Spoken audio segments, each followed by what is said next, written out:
listening to the Align and Inspire podcast. I'm your host, Lauren Monique, and in this episode, we are diving into Facebook ads. This is episode 31, the secret to managing Facebook ads that attract the right clients without overspending. So this is the third of an episode series all about Facebook ads, my Facebook ad roadmap. So if you are brand new, welcome. It's so nice to have you here. And if you haven't listened to the previous two episodes, I would absolutely recommend them, especially if you're new to Facebook ads. Last 2 weeks ago, we talked all about how to know if Facebook ads are even right for you and where you should be at in your business, or where I'd recommend being at in your business before you start with ads, and knowing if they're the right strategy for you, because there's lots of ways to attract your audience. It doesn't have to be through ads. I actually really like using ads, but you can decide that in episode 29. I'll link that up in the show notes. And the second one is last week's episode. We were talking about how to start ads without wasting your budget. So we get into things like what campaign to use, what to think about for your ad creative, what you need to actually have on your website, all that kind of stuff in simple terms so you can get started. And I even share, okay, Google this, don't do that, try this, Google this. And so it kind of gives you a starting point to get started with Facebook ads. If you're a mentor or an online expert or some sort of coach,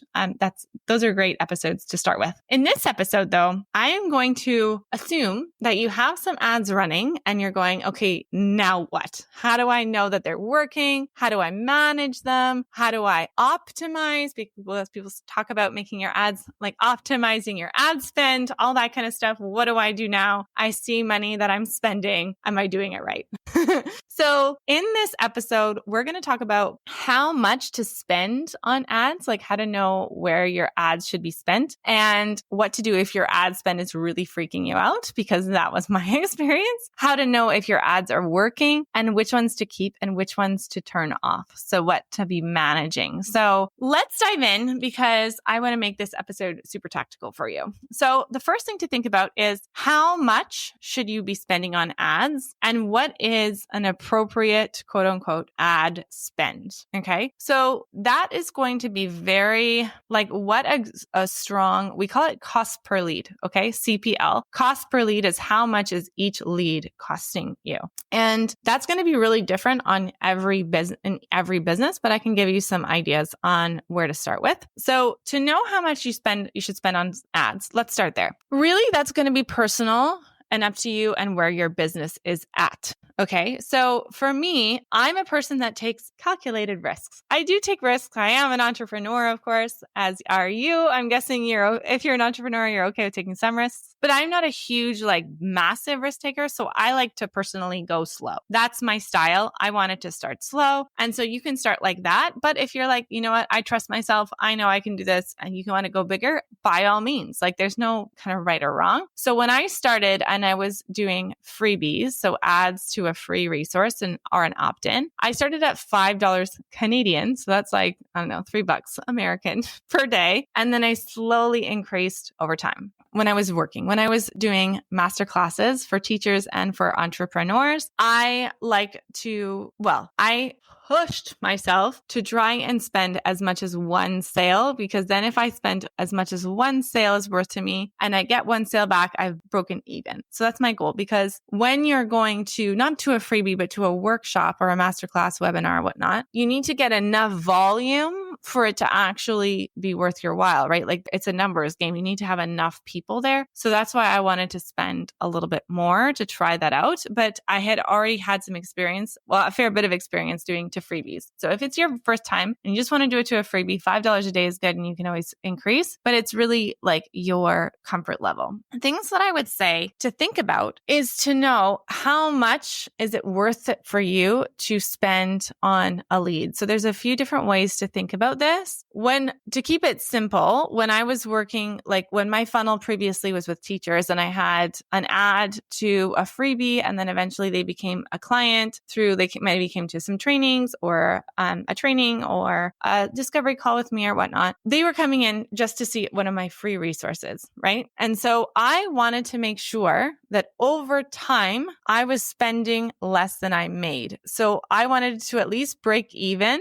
but ideally I wanted to 2x, 3x, 4x my ad spend. So if I spent $10, so say like over a given amount of time, say I got 3 sales and I made a certain amount of money from ads, I want to make sure that I spent less to acquire those new customers. So that's kind of like the basics that I kept in mind with a freebie. And so you see that over time. If you actually have an actual funnel that leads to a webinar workshop, you want to make sure that your cost per lead is lower than your earning per lead. Your cost per lead is lower than your earning per lead. So earnings per lead is for the number of people who registered for your program and the actual amount that you make. So you divide, you say, this is the amount of revenue I made divided by how many people were in my launch. That's my earnings per lead. And if your cost per lead is less than your earnings per lead, you're good. So right now for me, for example, my cost per lead is, I would say, a third of what my earnings per lead is. So I know I can spend more and I'll make more in theory. Those are the numbers to think about, right? So the big thing you want to think about is whether you have a freebie or you have a launch that you're putting money into, you want to know that the amount that you're spending, you're getting more out of it. You're getting a return on ad spend, and people call that a ROAS, ROAS, return on ad spend, ROAS. If you hear ROAS, that's what they're talking about. So what is a good cost per lead? It's going to depend on your industry. So when I worked with teachers, I got my cost per lead down to $2 a lead. It was so cheap. Like I think $2 Canadian. It was ridiculous. It's not usually that cheap. So maybe it was like $4 or $5 for that audience, because that wasn't an audience that was like an audience where I pay money, like I help them make money. So that's a cheaper, like your ads are just going to be cheaper in that niche. In my niche now, when I work with you with entrepreneurs, it's more expensive, but it's still not too bad. Like as of right now, the cost per leads for Facebook are cheaper than they have been in the past. Right now, I'm spending about $8 to $10 Canadian per lead, which I'm really happy with. So that's like, I would say like $5 to $7 American, but even up to like $10 American in my niche is like pretty solid. So that kind of gives you a range. So you have to think about what your niche is, and you can see like what's kind of average for you, but also just looking at what you spend over time and getting a sense of like, have I spent more or less, or like, is my ad spend going down? Is my costs going down over time? But that can give you a little bit of a benchmark, because had I not known that like $10 a lead for even like people who spend like up to $20 a lead in my space with entrepreneurs, had I not known that, I would have thought, oh my gosh, like I'm spending $10 a lead, but actually that's fine because it can be a lot more than that. So it's like, it's relative, but the big thing you want to keep in mind is as long as your cost per lead is less than you are making on each new sale, so you're making more than you spend, that's the goal. You might not get there right away, which is totally fine. I did not. But that's what you want to keep in mind. So like for me, for example, when I started, once I got over, you can hear in previous episodes that I was convinced that I wasn't making any, like I wasn't getting a return on ad spend with my previous business. And I learned a little bit more, regulated my nervous system, all that good stuff. When I started running webinars, and I do regular webinars and I have Facebook ads that go to this webinar. The first time I did it with Facebook ads, I did 2 things. The first, I had someone who helped me set up my pixel because I was using Kajabi, and we talked about that in episode 2, like the second episode of this series, episode 30.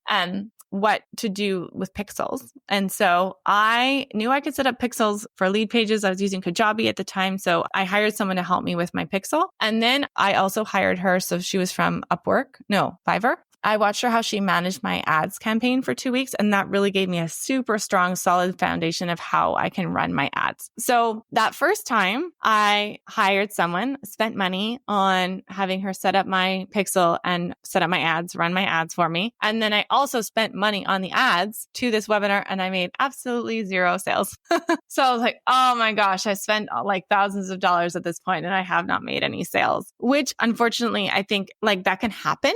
And it's all about your outlook and what you're going to make that mean, right? So at first I made it mean, oh my gosh, I spent all this money on ads. What if this doesn't work? And I was really freaked out about it. But my wiser self knew that it was just a blip and I would work through it. And I just needed to like improve my funnel so that it was actually converting. So I did it again, which was scary, I have to admit. I did it again, but then I started getting some sales and I realized I was attracting some of the people that weren't a right fit for my program, especially when I started doing discovery calls. That really made a big difference. So then I could tweak it, and then I launched it again, and then I launched it again, and then I launched it again. And then things got better. So I want to encourage you around the ad spend is sometimes it'll take you a little bit of time to tweak it and learn how to do it before you get the return. And that's normal. But over time, and I mean, you can work with an ad specialist and they'll probably get you through it faster than you would than I did maybe on my own. Like I worked with someone for like 2 weeks. But if you're able to weather that, it can really benefit you. So now I get, like a 4x return on my ad spend. I'm not just breaking even, I'm making money back. And I'm so glad that past me went through that phase of not making a single sale in that one webinar. And the next one I did make sales. So that's the first thing to think about when you're thinking about how much to spend on ads. It's about your comfort level and where you want to start, how much money you have to play with. And also over time, your goal is to spend less than you make, like you want your return to be there. So that's the first thing. The next element I wanted to talk about was how to know if your ads are working, how to know if your ads are working. So what you want to look at is, are people clicking on your ad and are they becoming a lead? Now, Facebook ads and your actual email provider might have some discrepancy because Facebook ads aren't perfect with their stats, but you want to know how many people are actually becoming leads. Are people becoming leads? And usually, sometimes it's about your ad creatives not working if you aren't getting like new leads, right? But other times it's because your actual landing page isn't converting. So you want to start to look at your funnel and see your stats. So like, are people clicking on your ad and clicking on the link and then not converting on your landing page? Or are people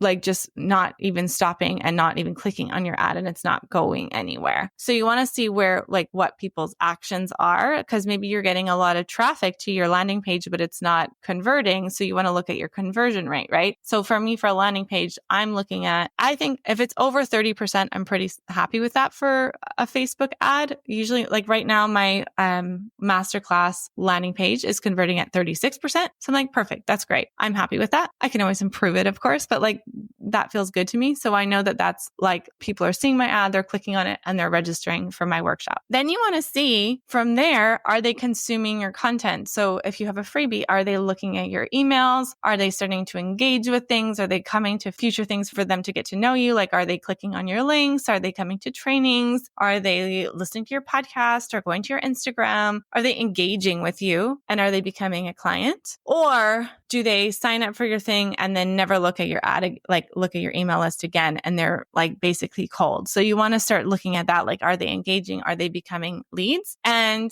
if you're doing one straight to a masterclass, you want to think about like, is the ad spend that I'm putting in, am I getting people actually becoming clients, actually becoming students, right? And so there it's about looking at your whole funnel, looking at your whole step by step and seeing, is this part working? Is this part working? Is this part working? From the point of where your ad is, to your landing pages, to your emails going out, to showing up to your actual workshop, to buying your thing, right? There's all these different steps and you want to see where the hole is. If it's not working, what you can fix. And again, I'm not talking to anyone specifically right now. Like I'm talking to you, but you're not in front of me. So if you're like, okay, I don't have a clue about this, you can always send me a message on Instagram, laurenmonique.business. I'm happy to talk through this with you because I want this to be valuable for you. So that's kind of like, you want to look at your funnel and see, is it actually leading to clients? And if it's not, where am I losing people along that customer journey, and improving those pieces bit by bit. And then the last thing that I wanted to get into in this episode is which ones to keep and which ones to turn off. So one of the things that I learned when I hired that fantastic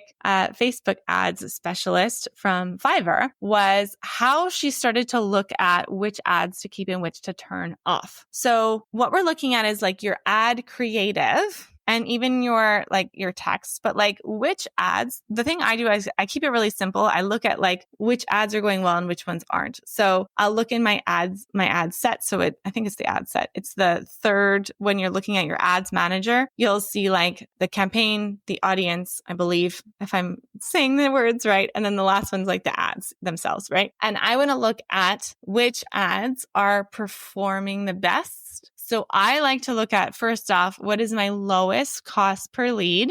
if one is way more expensive than all the other ones, I'm going to turn it off because I want to optimize for the lowest cost per lead. And you also want to look at which ones are getting the most engagement. So sometimes personally, and I mean, a Facebook ads specialist or expert might disagree with me on this. Sometimes I'll have one on that I really feel like is getting really great quality leads, like people who are like the right fit for my stuff, my programs. And it might be slightly more than another one, but because so many people are clicking on it, I'm getting so much engagement with it and it's getting me so many leads. I personally keep it on, even if it's a slight bit more than other ads. So basically you just want to be looking at, are lots of people clicking on it? Are lots of people like joining my list from this ad? Yes, you can keep it on, and turning the ones off that aren't getting a lot of clicks or are very high cost per lead. You turn those ones off, and you always want to be adding in new creative and testing and trying to find the one that outperforms the other, because you're basically split testing at this point. So for me right now, I think I have 3 running for my Facebook ads at the moment. In a perfect world, I would probably add another one, but it's not my focus for this launch. I'm changing some things more in my program, improving my program. So that's where I want to focus my energy. I'm going to keep the same 3 and then see which one performs the best. I have a sneaking suspicion that one of them isn't going to perform. I'm going to turn them off, and then I'm going to have 2 videos running at once. But ideally, every time you turn your ads on, you want to be introducing another creative. As long as you don't the only thing to be aware of is if you have tons of different ads and your ad spend's really low, it can really like split Facebook's spend, and it doesn't work so well. So you want to have at least, I think my ads managed, like an ads expert told me, like $10 per ad. Don't quote me on that, but you want to have at least a little bit going to each one so you can test, and then you turn off the ones that aren't performing as well. So then it really takes the edge or the pressure off having the perfect ad. It's like you try things out and then you just put it out there and you're like, oh, I thought that one would work. It didn't. No big deal. Just turn it off. Try another one. So that's kind of how I manage it. And I just keep on, I take a look honestly, I usually look every day, but one of the woman that I hired said, what's the expression about a watched kettle never boils? Like if you keep watching your ads, you'll just freak out because some days they'll be more expensive and less expensive. You want to look at it over time, like every few days, and then you can adjust. But adjusting over time for like which one's performing best, and you can add new creative as you go. And you want to be optimizing for which one is getting you the lowest cost per lead. And that's kind of like how I start looking at it. I'll look at it over time and then I'll make some shifts from there. So I hope this was helpful for you. I wanted to give the balance of giving you some ideas, giving you the basics, but also not overwhelming you with tons of information around Facebook ads, because not everyone wants to listen to a podcast about all the ins and outs. But I did want to give you a starting point so you can start to see like Facebook ads aren't this like scary thing that only some people can do and aren't right for you. Like everyone can use them, and they can be a really powerful tool to connect you with the people that are meant to be in your programs that you can really help. They're honestly like this magical service to me, but it does take some getting used to and learning the ins and outs of it. You can always like join a program that can help you with that. You can hire someone just for a short period of time or a longer period of time to kind of learn how it works. But once you kind of have a sense of it and you have it rolling, it can be so powerful for your business. And so I wanted to share this series with you. So if this was helpful, please let me know. Leave us a review on iTunes or on Spotify. I would love to hear from you. And again, if you've got questions, send me a message on Instagram at laurenmonique.business. I would love to hear from you. And I'll see you on next week's episode of the Align and Inspire podcast.